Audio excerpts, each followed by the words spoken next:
Thank you so much for making an effort to be here on a Friday. This meeting will be hopefully short and sweet, but I didn't want to wait until the end of session to get the ball rolling. I at least wanted to have some food for thought and lay the foundation for the work that this committee is charged with. So I would like to open the meeting with an introduction of our members, and I know we have several online, so we will go around to those here in person and then follow up with the ones online. So I am going to start with my vice chair, Representative Estes. Reasons why you shouldn't check your email in committee. Susan Estes, I currently serve as the chair of House Education and have a elementary education degree that I loved using when I used it. Thank you. We're just going around introducing. Representative Getz, chair of K-12 budget from Dodge City. My wife is awesome if she's listening, and I have 3 awesome kids, and excited for what this is going to address and what we get to look at over this year. Thank you. I'm Representative Christy Williams, and let's see, 10th year in the legislature, 11th year, and former teacher, but I do keep my license. I was a biology major, public school teacher, and I have 4 children that all went through the public school system. I'm a former K-12 budget chair, but now I am a vice chair of appropriation and caucus chair. Corey Gibson, proud superintendent of USD 232 DeSoto. It's my 2nd year there and 15th year overall being a superintendent in Kansas. Melissa Rooker, currently executive director of the Kansas Children's Cabinet and Trust Fund, which focuses on early childhood programs and services, former state representative for 3 terms, and was deeply engaged in the drafting of the original formula. So I am here as the designee of our board chair and happy to be a part of this. We'll go now to Representative Hill.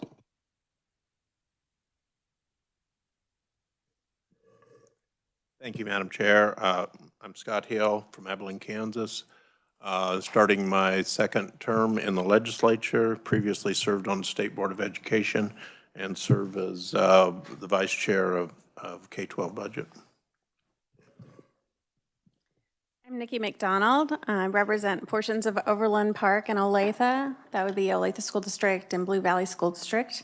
This is my 2nd session, my 1st full term, and when there was a vacancy last year in my House district, I stepped up for this very reason. I really care a lot about public school funding. I have a bachelor's of science in elementary ed and a master's of arts and teaching in early childhood development, and I have taught 1st grade in Arkansas and English language learners in Olathe. And I've been a stay-at-home mom for quite a while. My kids are in high school, so I have a little more free time now, but I'm really honored to be a part of this process, and I look forward to learning a lot. Brad Newenswonder. My wife is also a rock star. I did marry up, and I know she is not listening, but I needed to get that in anyway. But currently superintendent of schools, Jefferson West, which is just 20 miles northeast of here. Prior to that, I was deputy commissioner for a number of years at the State Department. I was school finance director before that and a school superintendent prior to that. I'm Frank Harwood. I'm the Deputy Commissioner for Fiscal and Administrative Services for the Department of Education. Spent 30 years in K-12 public education, 9 as a teacher, 12 as a superintendent, with some time both in Kansas and Nebraska. We will now go to our online members. Senator Gossage.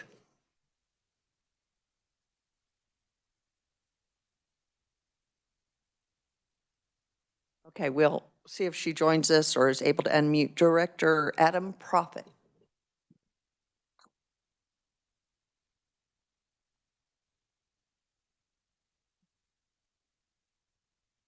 Okay. Jim Porter. Thank you. I'm Jim Porter. I am in my 3rd term as a member of the Kansas State Board of Education. Prior to being on the Kansas State Board of Education, I was 47 years in public education as a teacher, principal, and superintendent. I think I saw Senator Gossage join. Senator Gossage? Yes, thank you. I was talking away and didn't realize I was muted. A pleasure to be with you all. I chair the Public Health and Welfare Committee on the Senate side, but proud to serve on the Education Committee. Thank you. I'm proud to be on this committee as well. Former classroom teacher, 10 years Sylvan Learning Center's district manager, and it's a pleasure to serve with our superintendent, Mr. Gibson, Dr. Gibson, and all 4 of my children attended DeSoto schools. So looking forward to today's meeting. Senator Petty? This is Pat Petty, and can you hear me? Yes, we can. Okay, I've been messing around with this, so I want to make sure. I'm starting my 4th term in the Kansas Senate, and I was a public school educator for 36 years. I have a master's in education and a certification in K-12 and early childhood.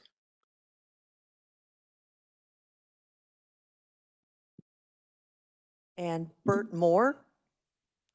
I'm Bert Moore, and I am the Kansas State Department of Education Director of Special Education and Title Services. This is my 51st year as an educator. I've done everything from pre-K all the way through community college. Thank you. Did we miss any task force members? Okay, then I would like for staff to quickly introduce themselves. We will be spending the next 2.5 years together.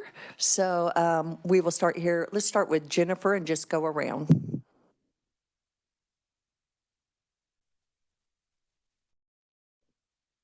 Thank you, Madam Chair. My name is Jennifer Light. I am the KLRD Fiscal Analyst for the KSDE budget. Matthew Willis, Senior Research Analyst with KLRD, and I staff education subject matter, and I'm currently staffing Senate Education.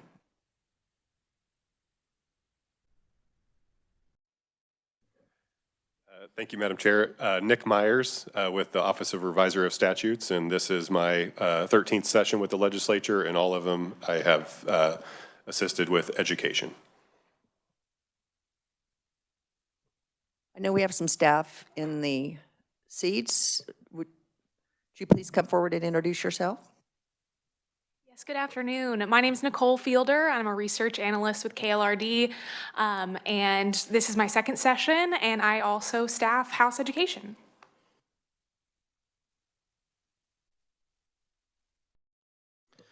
Jason Long with the Office of Revisor Statutes. This is my 19th session with the legislature, and I've staffed education since 2011. I'm Tamara Lawrence with the Revisor of Statutes Office, and I currently staff Senate Education.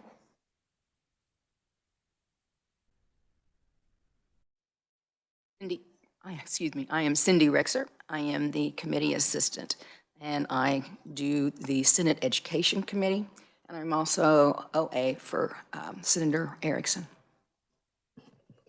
Thank you. Did we miss anyone? Renee Erickson, I'm from Senate District 30. I spent 1 term in the House. This is my 2nd term in the Senate.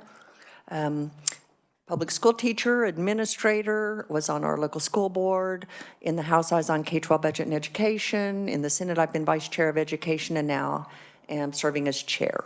So thank you to everyone. It's very clear to me that we have a ton of experience and expertise in this room, and every bit will be needed as we move forward through this process. So thank you for that.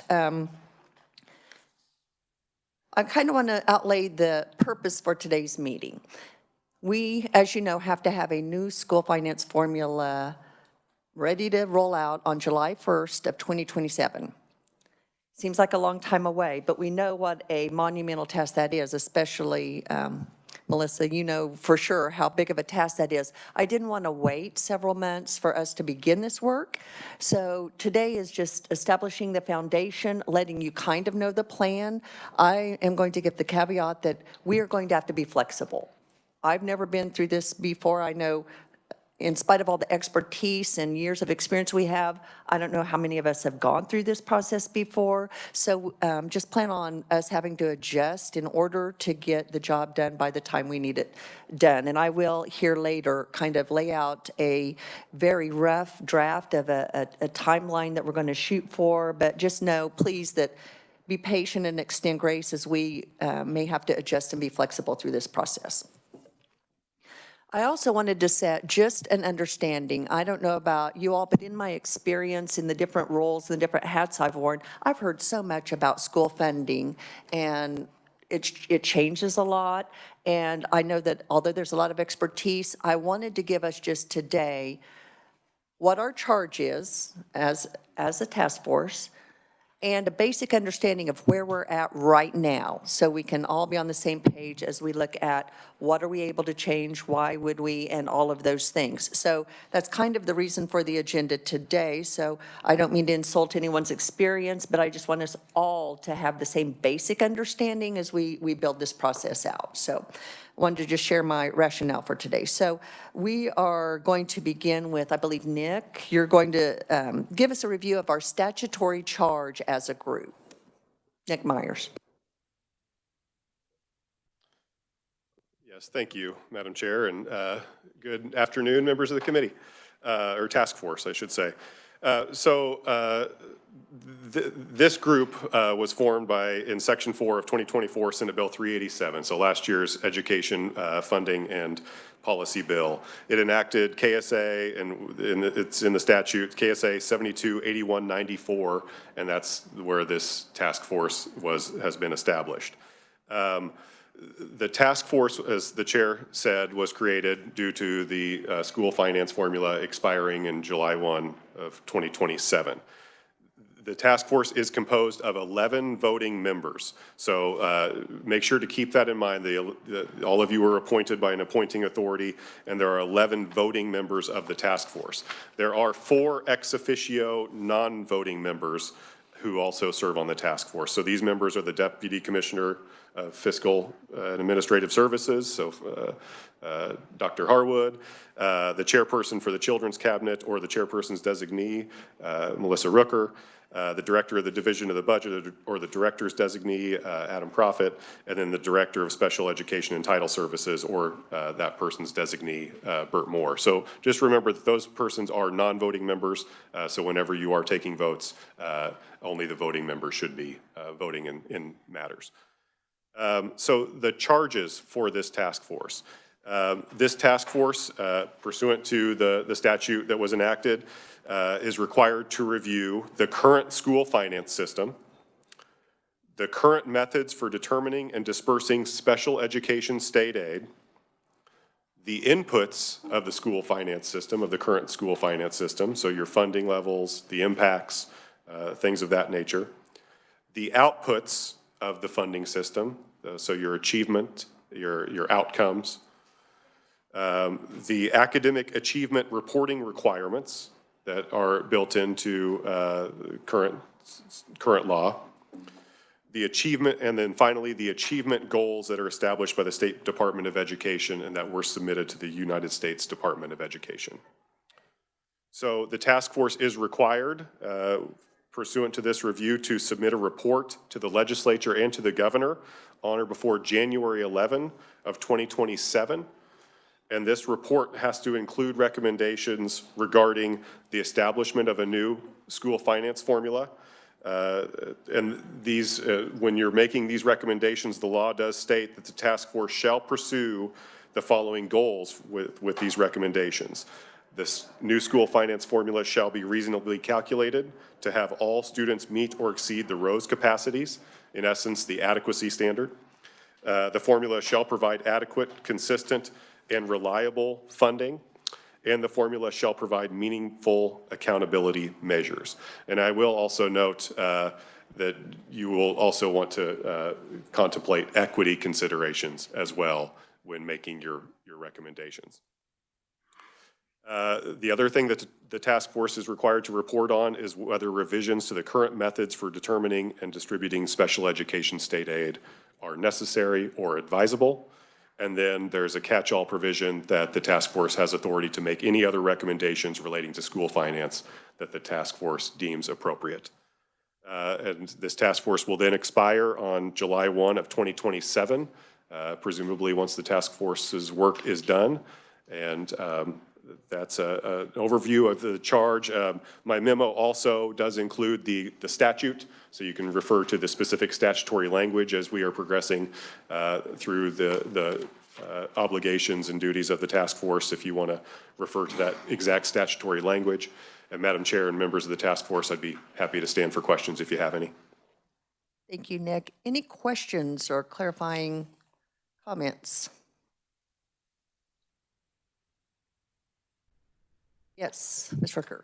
Just a clarification, Nick, and apologies, because in November when the membership was being identified, I was occupied with a personal matter. We've got lots of members doing duty here that have identified as teachers and parents. Who are the designees in those two specific roles, just so we, at least for my, is it, I'm sorry. Nick, would you care to? So are you, so my memo and the law does outline the membership and the designating authority that shall appoint that membership, and then some of the requirements that are required for that, for those designations. Are you asking about specific membership, or? Actually, it is kindly, I miss it, it's on the roster, so I appreciate that. And yeah, then we'd need to look at the names of the members to link up a who's who type of thing. Other questions for Nick? Seeing none, thank you very much, Nick. Appreciate it. We will now move to an overview of the types of education funding. I believe Jennifer Light is going to walk us through that. Thank you, Jennifer. Thank you, Madam Chair. I am primarily going to be using the ORCID document in front of you, just so you can kind of get an idea when we talk about state aid going out to the school districts. So there are kind of three big sections that you can think of this as. There is in statute, the finance formula system. There's a KLRD memo in front of you that has every part of that broken down. But that goes all the way down to the weightings. When you're discussing what exactly is in statute, the entirety of it is in statute. The only exception I would say for that is that thanks to Senate Bill 387 last year, the distribution of state aid or special education state aid above $528 million is now distributed by an equalization formula or a schedule that was created by the State Board of Education. So that is not in statute, that is done through the state board for the money that is going out for special education state aid above $528 million.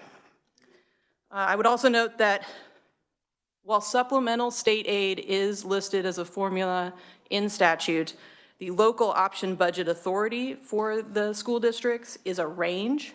So the range is in statute, and the range is 15% as base, and then the average of the LOB from the previous year. There is a statutory 33% cap on that, even if they have a resolution to go above it. So that is in statute, but there is a range for local school districts, for school districts to do a local option budget. On the ORCID sheet in front of you, what is highlighted in yellow are the funding pieces that go out for the school finance formulas. So that includes state foundation aid, supplemental state aid, the special education state aid, capital outlay, capital improvements, the CAPERS contributions, and then if you see under other state funds, there's the 20 mil local property tax. Thanks to the special session last year, there is now a 20 mils transfer from the SGF, the school district finance fund, the mineral production fund, and then ELARF funds for the CAPERS non-USDs. So when we're talking about the overall what is in the school finance system currently, those are the dollars that are going out in regards to that. There are also broader statutory funding authority that is not part of the finance system. So these, one other thing, the school finance formulas are covered in the consensus estimates every year. So they are adjusted twice a year through the consensus estimate group, which it consists of Division of Budget, KLRD, and KSDE. So we do make modifications to it. They are still subject to the appropriations process. So we still come before you and say, here are the fall education consensus estimates, and the legislature still has to approve those. But the numbers that are coming forward to you come from the consensus group based on those formulas. In the broader statutory funding group, these are not covered by the consensus estimates. So when we discuss the consensus, those are not included in them. They are still subject to appropriations. And some examples of this include professional development, which is in statute KSA 722551. There's school food assistance, which is in KSA 722561. There's other things including parents and teachers and driver's education. We will be coming forth with a full list of this all, but they are, if you see it on here, it is in one of these 3 topic areas that I'm discussing. So we'll have a full breakout for you here. This is just kind of a high-level overview for you. So those have statutory language, are subject to the appropriations, but they are not in the school finance formula system as it is currently. Finally, there is funding that is done just directly through appropriations and the budget bills. So these are programs that are not in statute, but are receiving funding through the budget bills. So they have a line item with appropriations. Some of them have proviso language, which designates where they should go. For example, the school safety and security grants has had proviso language in the past. Last year, that proviso language was vetoed by the governor. This year, there is not currently language in House Bill 2007 directing how it's supposed to go, but the agency did say that they were going to continue the same as what had been directed in previous years. But all of that is done through the budget process. It's not in statute as to where those are, the direction of how that money goes out. Additionally, on top of that is like the MHIT program, which you see on this list was in the KSDE budget. It has since been moved to the KDAD's budget. And so that was solely done in budget proviso. It has never been in statute. There is a bill this year to make it statute that it is for the program itself, and it would stay under KDAD's, but that's just another example of how sometimes there is budgeting that is done strictly through the budget bills. So those are the 3 big broad areas when we talk about education funding. I would point out that the section here where it says selected federal funds, that is just pass-through money. That is coming from the federal government. This is just a really easy way to see the breakout of what state aid goes to school districts from the state. With that, Madam Chair, I'd be happy to stand for questions. Thank you, Jennifer. Questions? Representative Williams. Thank you, Madam Chair. So when we were looking at the supplemental state aid, would you be able to tell us what the consensus revenue estimates would be for 25, 26, and 25 and 26 that are attributable to special education supplemental state aid? Madam Chair, I don't have that up here with me. I'd be happy to look into that and get you that answer. Okay, that would be great. That would be super helpful because that number, I think it's around 200 million or so. And we would definitely want to realize that that is special education funding and add those 2 together. Thank you. We will get that, and we'll get that out to all members of the committee. Other questions for Jennifer? Seeing none, yes. I just want to point out on the back side of the document is if you want to know what goes specifically to state foundation aid, there is a table on that side which breaks out the state foundation aid using all funding sections for it, and then as well what the base is for the state foundation aid. So I did include those as references for you as you move forward as well. Any question on those? Representative Williams.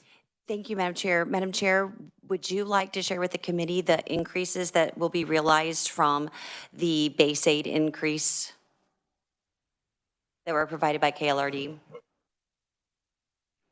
Yes, Jennifer, do you have those, or Nick? I don't have them up here. Again, I'd be happy to get them for you. Do you have those handy, Representative? I- I did not bring those with Sure, me as well. I think I do have them handy. Let me pull it. Oops, thank you. Representative Getz has them handy. I think this would be really helpful to actually mark on your paper. This, the 500 and 373, yeah, it says 378, but that is a 5.7% increase. That was 290 million increase. And the next one down, the increase for 2026 is a 233 million increase, and that's a 4.3%. Thank you, Madam. Yes, I had those. I just did not bring those with me today, so thank you, Representative Williams. Any other questions? Seeing none, thank you, Jennifer, appreciate that. Okay, our next agenda item is a discussion of the timeline. And as I mentioned earlier, this is a very rough estimate. Vice Chair Estes and I kind of went to our end date and tried to backfill what we thought made sense and put some, hopefully some goals of getting our work accomplished by then. I just want to share those and ask for input. And as we go through the process, of course, more details, we'll flesh out more details along the timeline, but wanted at least to give us a framework to begin with. So, here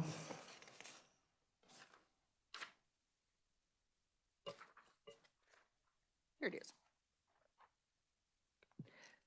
So as I said earlier, today is just our foundation setting meeting. I would like to meet, and I would like for you all to check your calendars. This is going to be our shortest meeting ever, so don't get used to that. Hopefully, in order to maximize everyone's travel and commitment to time, we will do at least a half day, and depending upon the scope of our work, perhaps a full day. And so when I'm looking at the legislative calendar, I would like for you to check if Friday, February 21st or Monday, February 24th would work for a half day. And then going out from there, the week of March 31st through April 4th. If there's a day in that time frame, and please let Matthew or Jennifer or Cindy know, then we'll try to accommodate, as I know it's impossible to get everyone on the same page, but we'll try to accommodate as many people as possible for our next meeting. So at our next meeting, some of the things that we would like to cover are digging into the specifics of the finance formula and the weightings, and also take a look at what other states with formulas similar to ours do. What do they include in their formula that we don't? What makes sense to include? Are there things in our formula that are no longer doing what we intended for them to do, you know, at the last time this was done? Are there things we need to add? So we want to start looking with a broad view of the individual pieces of the formula and how we can maximize it, always with the goal in mind of course, maximizing outcomes for students. Yes, Ms. Rooker. In that presentation, when we go back to this ORCID list, are you intending the presentation to only focus on the highlighted formulaic areas, or is it reasonable to ask that we would be interested in seeing if other states include some of these other items as formulaic weightings or how they would be addressed? No, we will not just be limiting it to the highlighted. We want to think big, and then as we look at what makes sense, you know, that will of course be narrowed down, but we're going to cast a wide net to begin with. So not just those highlighted, but thank you. Good question. So then we're going to dig into the specifics and at our next meeting. From there, I would like to have monthly meetings. Again, either a half day or full day for the remainder of the calendar year. Okay. The goal at the end of this calendar year is to have a draft formula. I know that's ambitious, but I think heading into next legislative session, we need to have a draft formula that we can start really vetting, broadening it to other stakeholders. And happily, I will hand off the baton to Vice Chair Estes, because per the law, House and Senate switch, she will be the chair at that point and will take over, and then I'll be vice chair. Okay? So any questions? I know that's very broad, but as we accomplish our work and build it out, I think it will become more clear. So any questions? I see Senator Petty.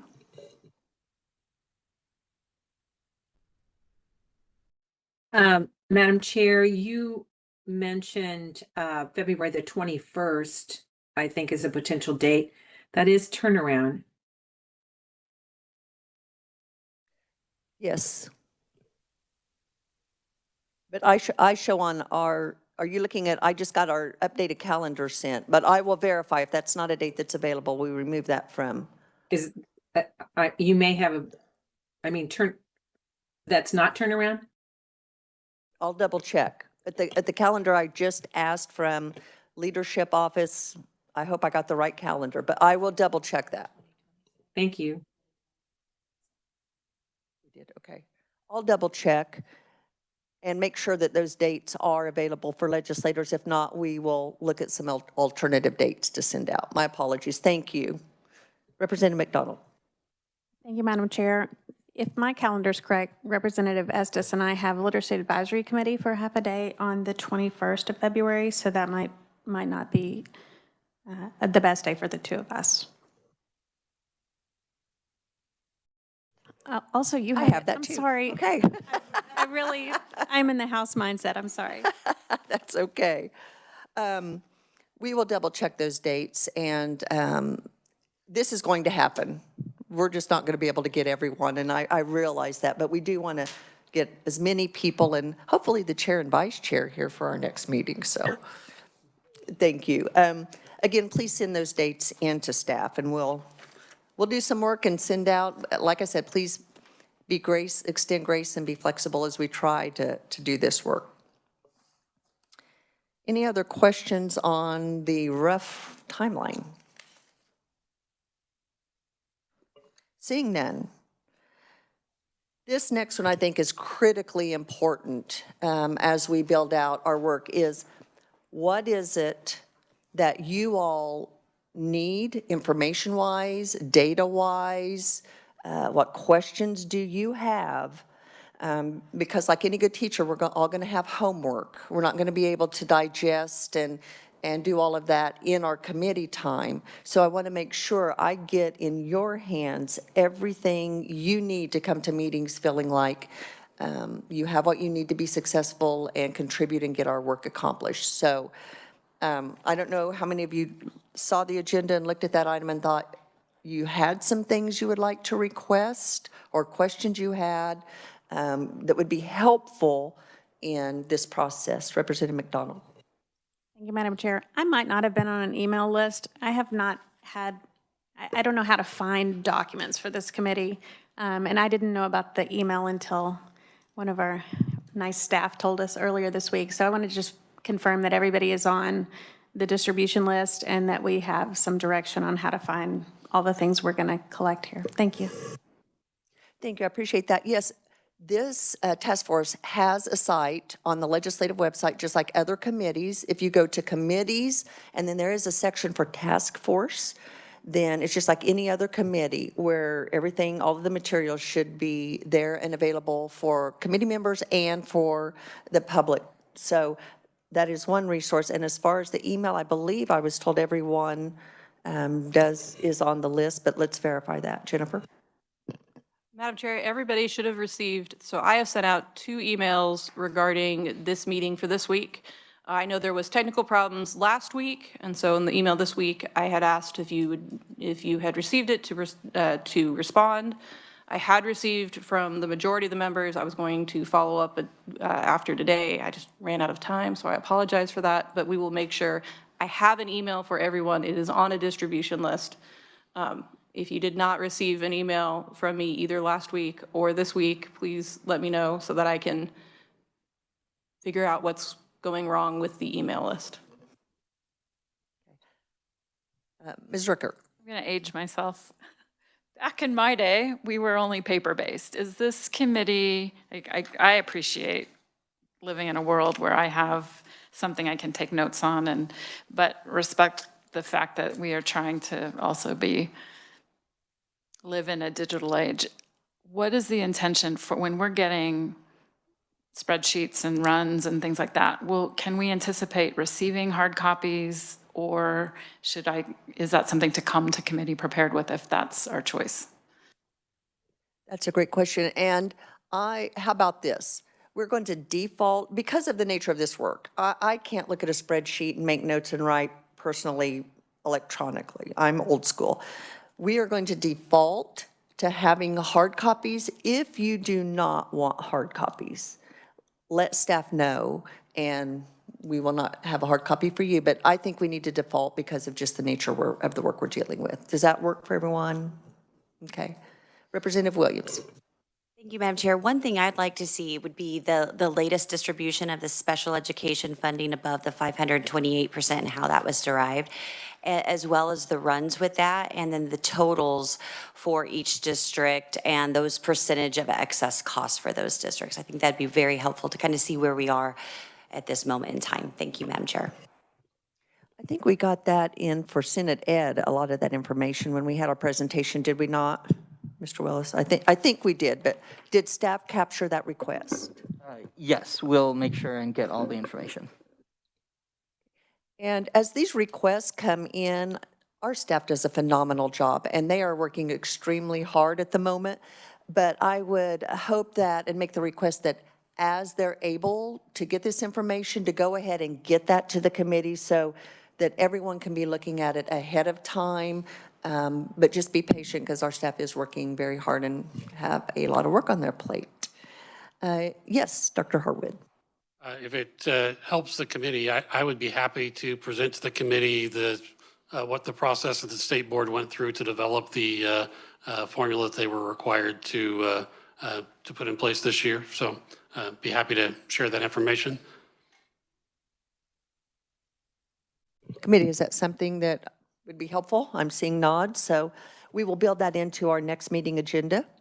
Yes, Ms. Rooker. I think a baseline run, the legal max, so that we have that for reference throughout this process would be helpful for me. And I wonder too if when we start talking about some of the weightings and those things, a breakdown of things like current assessed valuation across the state.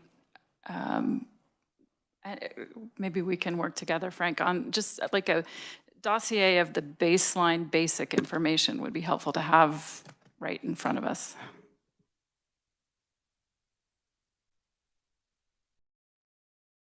Okay, staff, any questions? Are you, okay, good. Representative Williams. Thank you, Madam Chair. On that line, I was also thinking these are some standard things to understand the health of our school districts by understanding cash balances, what it takes to have in terms of cash balances for operating costs versus those that aren't operating costs. So just that general health, anything that gives us a good picture of the general financial health of our schools. Thank you.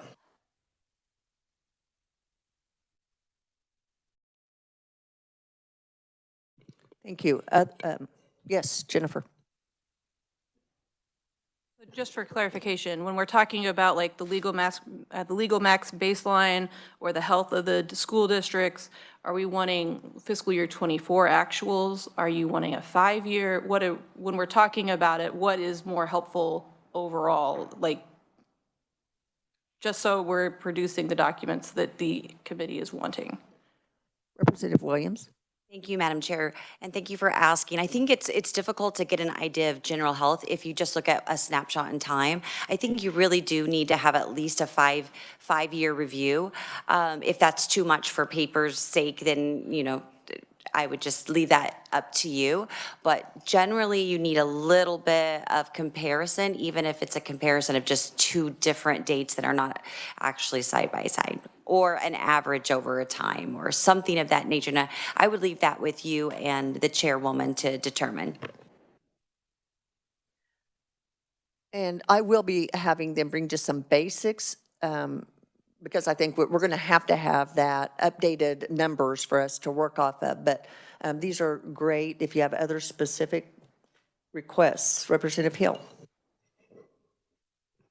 Thank you, Madam Chair. I have interest in census numbers of special education, changes over time on that, comparison with that nationwide. Other states, if they're experiencing similar census changes. Staff, any clarifying on that? Okay, Representative Williams. Sorry, just one more thing. Also, and I'm sure you would be getting to this anyway, but any changes from the federal government with special education, with, do we have a Department of Education, U.S. Department of Education 6 months from now? What's going to happen with school choice in terms of President Trump's recent announcements to unleash federal dollars for that purpose? So keeping those things in mind and making sure we have the most up-to-date information. Thank you. Thank you for bringing that up, Representative Williams. That's another reason for us to be flexible as things change, perhaps on the federal level, making sure we're trying to anticipate as much as we can and take that into account as we do our work. So, Senator Petty and then Representative McDonald. I would think it would be helpful to have information about what we have funded in the last I'd say the last 15 years as far as legislation that would affect our school finance formulas that we either are currently not funding or so just having that picture.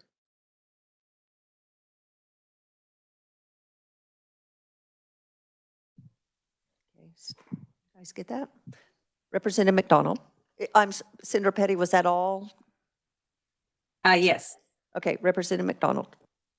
Thank you, Madam Chair. When we get charts and sheets like the lilac paper, it would be helpful for me to have a narrative to go along with that that's written. Just sometimes it's hard to not have that context, and when our staff stands up and explains things start to click a little more. But if I had that explanation before we got here, it might have sunk in a little better. Okay, so noted. Yes. Sure gets. Thank you, Madam Chair. I'm loving all the understanding ours, but also this is, kind of a comparison of other states. And one thought I had of just what other states are doing, I'm sure we'll get that. But in the context of the school choice possibility, formulas that have worked well with school choice for public schools and ones that maybe haven't as well. And there's been a damage or just haven't cooperated quite as well between those two different systems. So just wanted to clarify that and make that ask. I know Tennessee just passed a, $500 million yesterday. So it'd be interesting to see the impact, if any, that I would suppose that has on a formula. So that's a very good point. Representative or Vice Chair Estes. You both are reading my mind. We had Tennessee, Florida's had some recent, I think there was a New England state, to all the recent states, and if we could have a little bit of summary of what their conversation was about and why they made some of the choices that they made. And I do believe some of our staff recently attended some sessions, and anything that they might have learned that would be helpful for us to know. And I'm looking at Jennifer and Matthew for that one.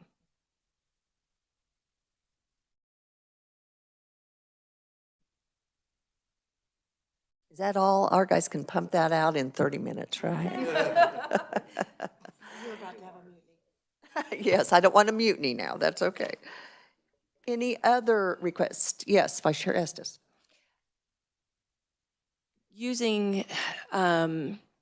NAEP and a state's own standardized testing. States that are improving, I would like to know if there's anything common in their formulas that are unique to them, especially if we're not doing them.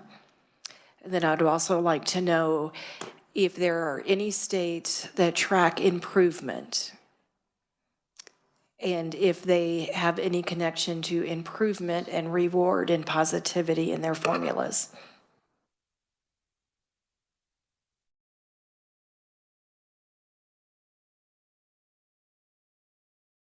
Yes, Representative McDonald. Conversely, I'd like information on states that have a more punitive nature where they tie policy to funding, and if there's a drop in NAEP scores, for example, if taking away that funding improved things or not.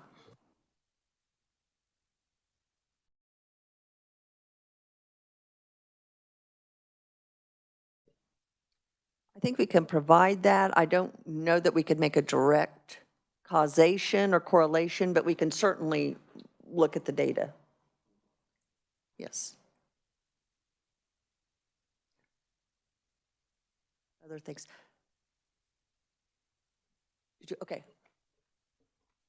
Wow, and that is just off the top of your heads. That's wonderful. What I may, with this much information, with the task force permission, what I may do is try to find groupings of common themes and then bring that when it makes sense rather than just, you know, such a broad scale. If that's okay, we'll probably try to look at grouping that information and bringing it, but get it in your hands as soon as possible. Is that acceptable to the task force?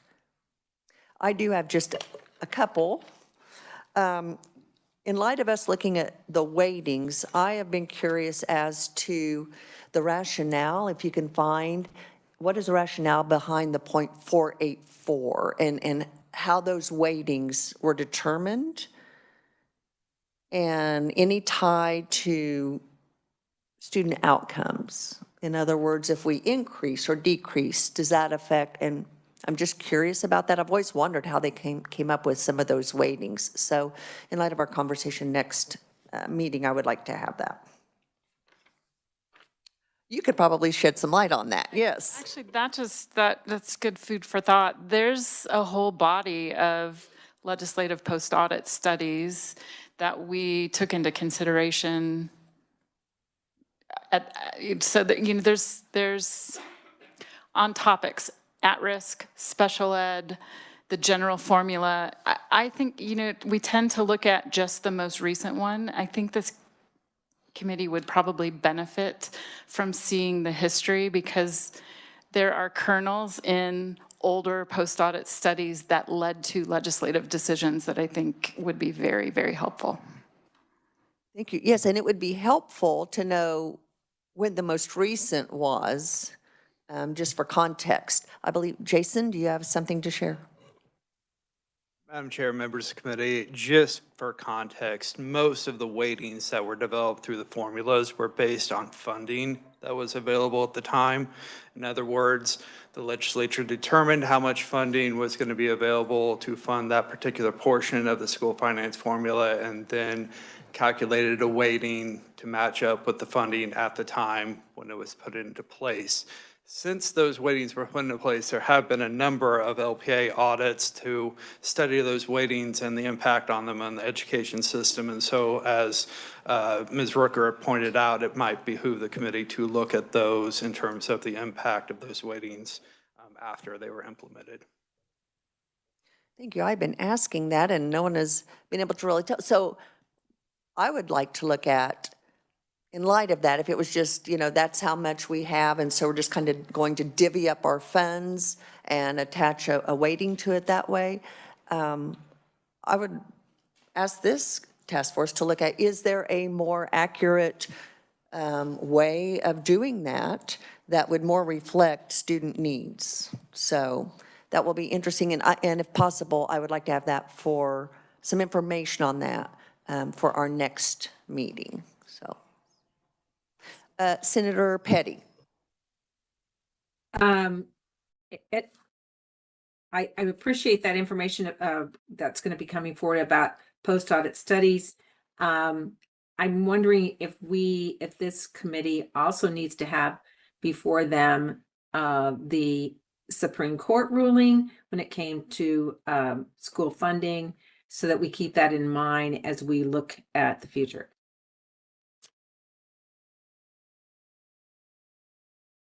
Okay, anything else, Senator Petty? No. Representative Williams. Thank you, Madam Chair. And just along the lines of the question that you had asked, I think the biggest problem is hold harmless. So I think through the years, what has happened through the various formulas that Representative Rooker worked on was districts didn't want to lose any money. And so then there was this calculation to how do we do it? And especially on the declining enrollment one, that one's a very curious one. If you look at that one, or high enrollment, low enrollment, it's just, that's absolutely curious. And obviously it's based on the idea of hold harmless. We want to make sure everybody got the same thing that they always did. So this will be an incredible challenge for this group to actually do the right thing and have the right formula, because every single school district's going to be watching those numbers go up and down. Thank you, Madam Chair. No doubt. No doubt. We have no small task at hand. And I know that there are a lot of factors to consider as we do this work. And I'm going to challenge us, because I know we're all going to have those experience in that history, and we're going to want to bring in, well, we can't do that because, we can't do that because. And I understand that, and the reality is, but this first year, during this first year when we're developing a draft, I want us to try to put aside some of those. We'll get to those. We will start getting to the reality. But I'd like for us to think about what if we could have the ideal funding formula outside of all these constraints we're dealing with, what would that look like? And then we're going to have to add in those constraints and barriers. But I'd like for us to not start with a limited mindset. Let's see what we can develop and go from there. So I'm going to challenge us as a task force to do what we challenge our students to do. Be critical thinkers, think outside the box, come up with some innovative solutions.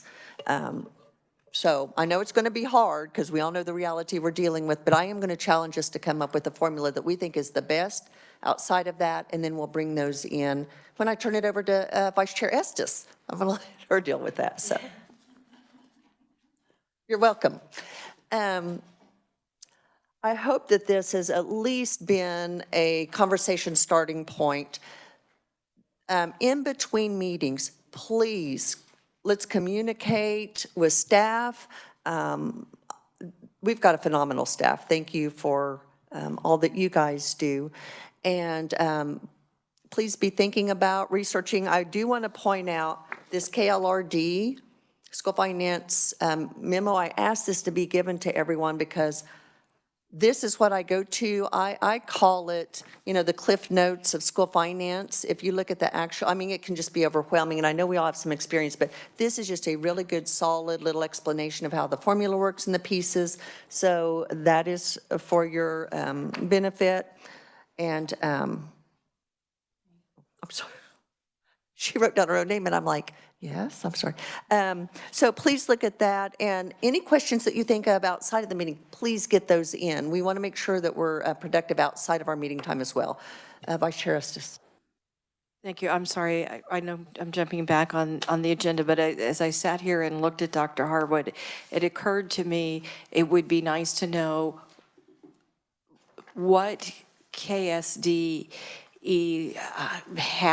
reports you have or material you have for managing the budget that we might want to know. In other words, what are we not asking for that you know we should ask for, that you currently already track? Dr. Harwood? So, I mean, a lot of the information you've asked for Kansas, I'm assuming that KLRD is going to be reaching out to KSD to get support of. I mean, just off the top of my head, one of the things was about cash balances. Those are out on Data Central right now that are easy to do. You know, we can, as we move through the process, what gets approved in the end will change the way we have to help districts budget. because so much of the budgeting process is tied to the funding formula. So, I mean, I'd be happy to kind of, to work with how those things work together as we go through. I think a lot of that's going to come out as you start looking specifically at the formula. I think one place that we can really help is, well, this is what the formula says. How does that show up? And we can talk about that as either in budget documents or training that we do for districts. I think all of those are things that, that we can bring to the table on that. Thank you. Okay, anything else? Any other questions, comments? Anyone online? Looks quiet. Thank you, everyone, for making time today. I appreciate it. We will, I know we're at the lunch hour. Normally we would provide lunch, but I know you'll have much more fun going on your own today, but we will make those arrangements in the future. So seeing no other business before this task force,